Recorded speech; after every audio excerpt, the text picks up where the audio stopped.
Welcome to Not Milk Never Milk. Subscribe if you're lactose intolerant.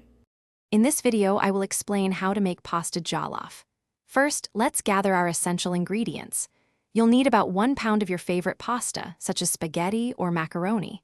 For the base, prepare 2 cups of blended tomatoes, 1 cup of bell peppers, and 1 medium onion.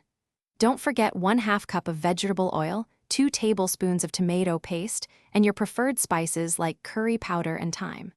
Finally, have 4 cups of vegetable or chicken broth ready.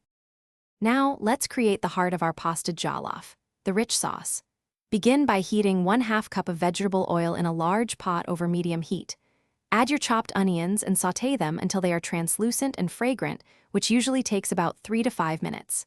Next, stir in 2 tablespoons of tomato paste and cook for another 5 minutes, ensuring it doesn't burn.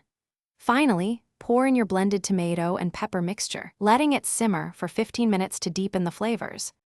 With our sauce simmering beautifully, it's time to introduce the pasta. First, add the 4 cups of vegetable or chicken broth to the sauce, along with your spices like curry powder, thyme, and a pinch of salt and pepper. Bring this mixture to a rolling boil. Then, carefully add your 1 pound of uncooked pasta directly into the pot.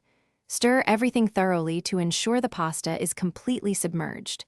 Reduce the heat to low, cover the pot tightly, and let it cook for about 20 minutes. Almost there. After 20 minutes, check your pasta for doneness. It should be tender but still have a slight bite. If it's too firm, you can add a small amount of water, perhaps 1/4 cup, and cook for a few more minutes until perfect. This is also a great time to stir in any additional vegetables you enjoy, like peas or diced carrots, for added color and nutrition. Serve your delicious pasta jollof hot and enjoy this flavorful dish. Thanks for watching. If this was helpful, leave a like and consider subscribing. See you next time.